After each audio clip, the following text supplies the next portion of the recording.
What stands out most with their personnel on the outside? It's a lot of like different looks they give you coming from like unbalanced, the trips, the quads. Like Penn State has it all in their offense, so that stands out pretty much on their outside personnel. James, have you ever had to practice against an offensive tackle being in motion potentially to hit a guy like you in the box? I have not. That's probably the first time I've ever seen that look. So it's pretty cool to see. Also, it gives you like pros and cons to what would be like a pass or a run or whatnot. But it's cool to see like Penn State does it. Right here, Matt. There's naturally been a lot of talk before this week about this game. How have you guys kind of maneuvered that of staying focused on whatever game it was before this, and then now kind of shift your focus to this week? Each week, Coach Lenny and the staff does a great job of just being where our feet at. Not worrying about tomorrow or the day before, just worrying about today. Because I mean, if you worry about the future, things will happen and whatnot. So just being level-headed and being where your feet are at. Right here, John. And he's gotten a lot of attention for his run blocking this year. As a guy who's going against him in the nickel, you're in the box a lot. What's it like going against him in practice every day? Great work. Keenan's a good blocker. So on a run fence, it's a great look. And even in pass game, he's like kind of like a receiver. So it's a great look on both sides of the ball for me on the run and pass. On the right, Chris. Their quarterback's is a veteran. He's experienced. He's productive. What are some of the things that you've seen that give you concern, or what you feel like you need to focus on heading into the game? It's more of their scheme and whatnot. I feel like he does a great job of getting the offense set up, ready to go. He doesn't bust too much. I think he knows the offense very well and runs at a high level. He has a big arm. It's a big frame, so I think it'll be hard to get him down. But I think we'll be able to do a great job in that scenario. James. What stands out about their running backs, Steve? Both. I mean, they're a two-headed monster. I think both of them are equally as good. So normally, like a team has, like one back's really good, and then like they have a guy comes in who's like a receiver back or whatnot. But these both guys can do it all: run, catch, pass, block. So there's not a fall off coming off. So I think we'll have to tackle pretty well, cover well in the screen game, or angle routes, wheel routes, and just attack them the whole entire game. Right here, John.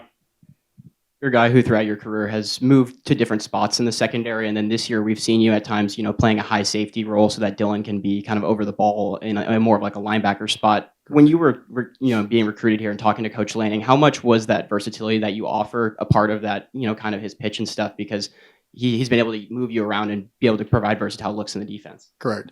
I think it's just where I fit in the scheme. Coming in, whether I'd be at corner, nickel, or safety. They knew. And I know as well that I could play all five. So I think they put me in the best spot to help the team and myself. So I just go what Coach says and go right along with that scenario. And go with that. On the right. Kind of in that vein, when you have a secondary that hasn't started a full season together at Oregon, how do you go about like building that connection and that ability to communicate on the field and off it? The biggest thing is just being on the same page. A lot of the young guys. And not being like afraid of the moment.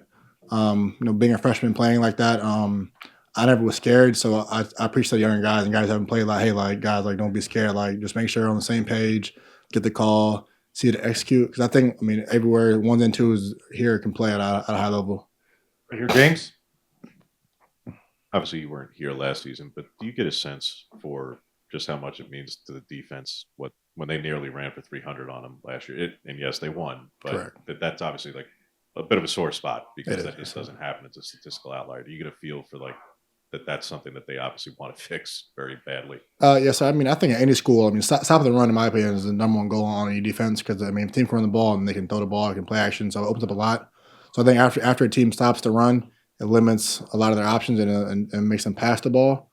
So I think, here is where anywhere else, stop the run is the number one goal. Right here, John. Yeah, like you said, the run defense has been really strong this year. You're listed 10 pounds heavier on the roster than you were at Ole Miss last year. I know those roster, weights aren't everything, but have you put on more muscle, to help you play the run like that and be stronger and more physical towards the line of scrimmage? Oh, yes, I came in putting like 10 to 15 more pounds from April until the start of the season. Coach Lanning and Coach Love and everybody's, wanted me to put on more muscle to play the run. So that was a big, like a big trait in my offseason was to gain a little more weight and more muscle. Over here on the right, Jack. You mentioned that a lot of the cornerbacks are pretty young this year. Has there been a conversation between you as a veteran and the younger guys going into a game in an atmosphere like this? Yeah, I talked to guys like yesterday about it. Like, don't make it bigger than what it is. Obviously it's a big game. It's a big atmosphere. I played on a big stage for number like 2 years now. But I said like just don't feed into the environment.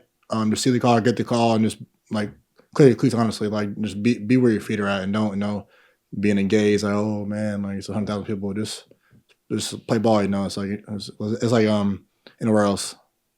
Right here, Eric. What impresses you most about Pena, number 8, for them? He's versatile. He can run routes, catch the ball. He's also like a great guy in speed sweeps. He can get the ball and run. So I feel like he's a slot that's best like and with the ball in his hands. So I think it'll be a good matchup for me and him in the slot, and as well like on the perimeter as well. So he's a good like overall player. James, as someone who's played at LSU at night, and this is what most people would say is comparable. Correct. What is it like playing defense at a place where, all right, they're going to be more noisy on the other side, but how do you try to prepare for an environment like that? Defense is pretty easier, because the crowd won't be as loud because the other team's on offense. But just being in the environment, I mean, it's cool, it gets you up for the moment. But I don't think it affects us as much as offense does, just because the crowd isn't as loud until like a big play happens. But playing in Georgia, playing in Alabama, playing at LSU, like they're all pretty much the same on defense, in my opinion. Right here, John. The pass that Oregon State got down to the one on Saturday, I think it was a fade or a wheel from the slot. It looked like there was some confusion on that one. Just curious what the rotation was supposed to be there, and then what you guys talked about after to kind of help wrinkle that out. It was just a coverage bus between all three of us. It was a cover for coverage, and then we all three were on the same page. And after that, we got it cleared up, and it was all good from that point on.